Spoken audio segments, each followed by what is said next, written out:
കണ്ണൂർ തലശ്ശേരിയിൽ തീപിടുത്തമുണ്ടായിരിക്കുന്നു. കണ്ടിക്കൽ ഇൻഡസ്ട്രിയൽ എസ്റ്റേറ്റിലാണ് തീപിടുത്തം.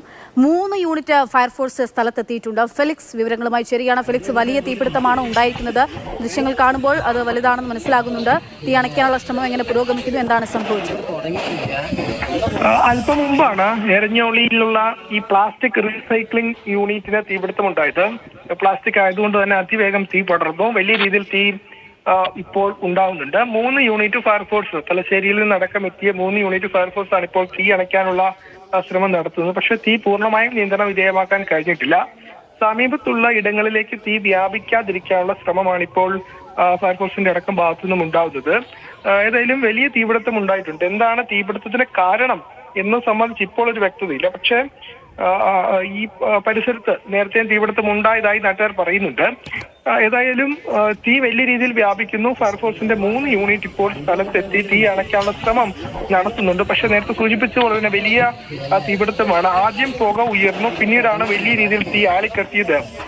Plastic unit ആണ്, പ്ലാസ്റ്റിക് റീസൈക്ലിംഗ് യൂണിറ്റ് ആണ്. അപ്പോൾ ധാരാളം പ്ലാസ്റ്റിക് ഇവിടെ ശേഖരിച്ച് വെച്ചിട്ടുണ്ടായിരുന്നു. ആ പ്ലാസ്റ്റിക്കിനാണ് ഇപ്പോൾ തീ പിടിച്ചിട്ടുള്ളത്. അങ്ങനെ വലിയ രീതിയിൽ തീ വ്യാപിക്കുന്നു. ഫയർഫോഴ്സിന്റെ കൂടുതൽ യൂണിറ്റ് സ്ഥലത്തേക്ക് തളിപ്പറമ്പെന്നും കണ്ണൂരിൽ നിന്നും അടക്കം ഫയർഫോഴ്സ് യൂണിറ്റ് ഈ പ്രദേശത്തേക്ക് എത്തുന്നുണ്ട്. തുടർന്ന് തീ നിയന്ത്രണ വിധേയമാക്കാൻ കഴിയും എന്ന് തന്നെയാണ് പ്രതീക്ഷിക്കുന്നത്. അതിലും ഇപ്പോൾ വലിയ രീതിയിലുള്ള തീയാണ്. പ്രദേശം പ്ലാസ്റ്റിക്കിനാണ് തീ പിടുത്തം ഉണ്ടായത് എന്നതുകൊണ്ട് തന്നെ തീയും പുകയും. പ്രദേശം എങ്ങനെയുള്ളതാണ്? സമീപത്തൊക്കെ ഈ ഇൻഡസ്ട്രിയൽ എസ്റ്റേറ്റിലാണ് തീ പിടിച്ചത് മനസ്സിലാകുന്നു. അപ്പോൾ സമീപത്തൊക്കെ മറ്റ് ബിൽഡിങ്ങൊക്കെ ഉള്ള സ്ഥലമാണോ? മറ്റിടങ്ങളിലേക്ക് നേരത്തെ നമുക്ക് ദൃശ്യങ്ങൾ കാണുമ്പോൾ വൈദ്യുതി കമ്പിയിലേക്കൊക്കെ തൊട്ട് സമീപത്തൂടെ കടന്നു പോകുന്നുണ്ട്. അങ്ങനെ തീ പടർന്നു പിടിക്കാൻ സാധ്യതയുള്ള ഒരു ഏരിയ ആണോ?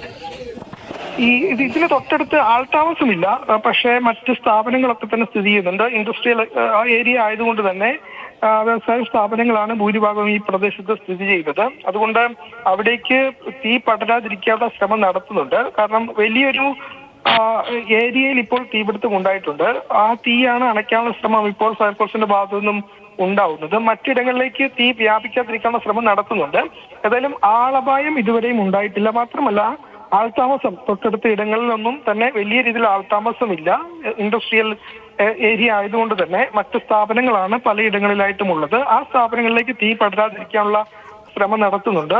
വിശാലമായ ഏരിയയാണ്, അതുകൊണ്ട് മറ്റിടങ്ങളിലേക്ക് തീ വ്യാപിക്കാതെ തീ അണയ്ക്കാൻ കഴിയും എന്നാണ് ഫയർഫോഴ്സ് ഇപ്പോൾ കരുതുന്നത്. എന്തായാലും തീ അണയ്ക്കാനുള്ള ശ്രമം തുടരുന്നുണ്ട്. 3 യൂണിറ്റ് ഫയർഫോഴ്സ് ആണ് സംഭവ സ്ഥലത്തുള്ളത്. കണ്ണൂരിൽ നിന്നടക്കം കൂടുതൽ ഫയർഫോഴ്സ് യൂണിറ്റുകൾ സംഭവ സ്ഥലത്തേക്ക് എത്തി തീ അണയ്ക്കാനുള്ള ശ്രമം നടത്തും എന്നതാണ് ഇപ്പോൾ ഫയർഫോഴ്സ് അടക്കം വ്യക്തമാക്കുന്നത്.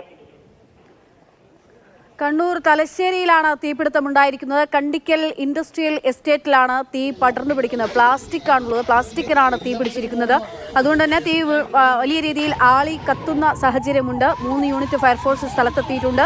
തീ പടർന്നു പിടിക്കാനുള്ള ശ്രമം അത് ഇല്ലാതാക്കുകയാണ് ആദ്യഘട്ടത്തിൽ നടത്തുന്നത്. തീ പടർന്നു പിടിക്കാതിരിക്കാനുള്ള നീക്കങ്ങളാണ് നടത്തുന്നത്. തീ അണയ്ക്കുക ഈ പ്ലാസ്റ്റിക് ആയതുകൊണ്ട് തന്നെ അത് കുറച്ച് ശ്രമകരമായിട്ടുള്ള ദൗത്യമാണ്. അത് ഫയർഫോഴ്സ് യൂണിറ്റ് എത്തി ചെയ്യുന്നു. ഫെലിക്സ് ആണ് വിവരങ്ങൾ നൽകിയത്.